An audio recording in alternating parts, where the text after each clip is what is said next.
Alors là, dans les exercices précédents, on vient de revoir comment mesurer un angle ou comment tracer un angle. Et comme je te l'ai dit en amorce du chapitre, on va commencer à étudier certains types d'angles particuliers. Alors, on commence ici avec ce qu'on appelle deux angles adjacents. Alors, ce qu'on appelle deux angles adjacents, alors on dit que deux angles sont adjacents s'ils respectent les trois conditions suivantes. Il faut qu'ils aient le même sommet, un côté commun et qui soit situé de part de l'autre du côté commun. Alors ça donne quoi sur l'illustration? Ici, on considère donc les angles ACD et DCB. Ces deux angles-là, ils ont le même sommet, ils sont tous les deux de sommet C. Ils ont un côté commun, puisque l'angle ACD a pour côté la demi-droite CD, et l'angle DCB a pour côté aussi la demi-droite CD. Donc CD, c'est le côté commun à ces deux angles, et ils sont bien situés de part et d'autre, c'est-à-dire d'un côté et de l'autre du sommet commun. Alors, on y va pour l'exercice 5, application directe de ce qu'on vient de voir dans la définition et dans l'illustration. Une histoire de reconnaissance 1. Alors, pour chaque paire d'angles dessinés, déterminer s'ils sont adjacents ou pas. Alors, ici, on considère l'angle ABC et l'angle BCD.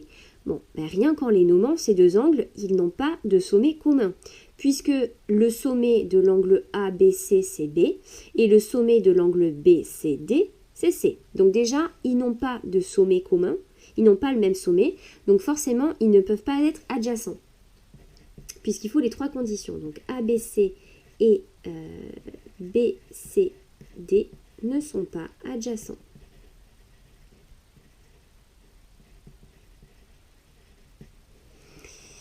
Alors, on poursuit. L'angle EFG et puis l'angle GHI.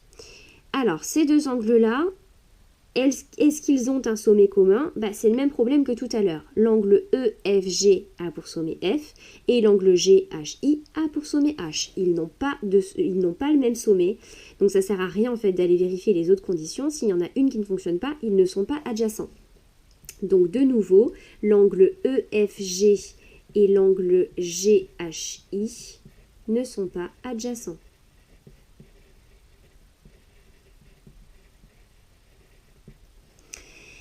Allez, cas suivant.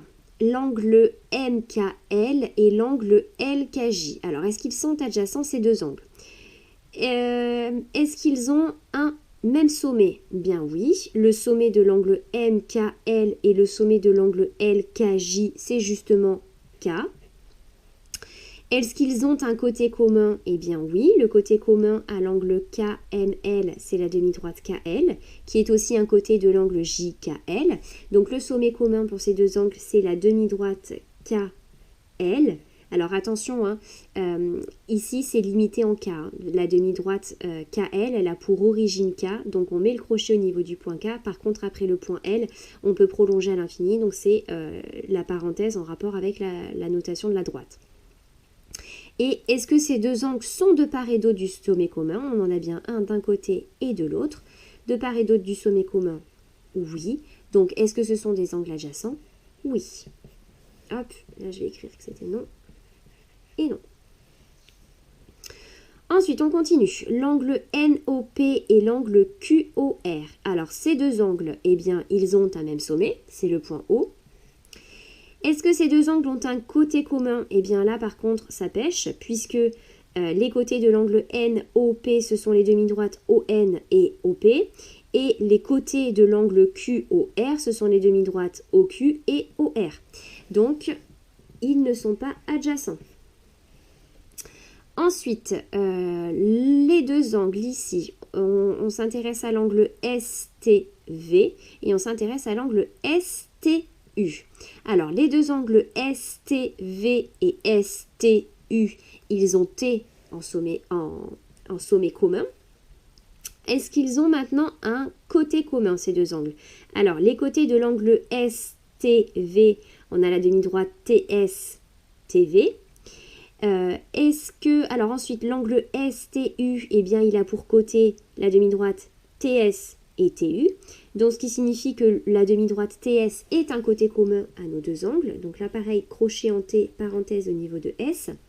Est-ce que les deux angles sont de part et d'autre du sommet commun? Eh bien là, par contre, non, ça ne marche pas. Ils ne sont pas de part et d'autre du sommet commun.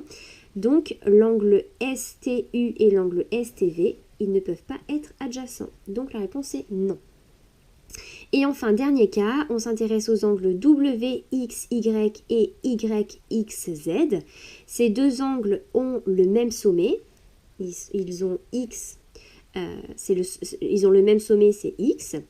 Ensuite, côté commun, le côté commun à ces deux angles, c'est la demi-droite XY. Est-ce qu'ils sont de part et d'autre du côté commun? Oui. Les trois conditions sont réunies, donc les angles WXY et YXZ sont adjacents. Donc, oui. Et c'est terminé pour cet exercice.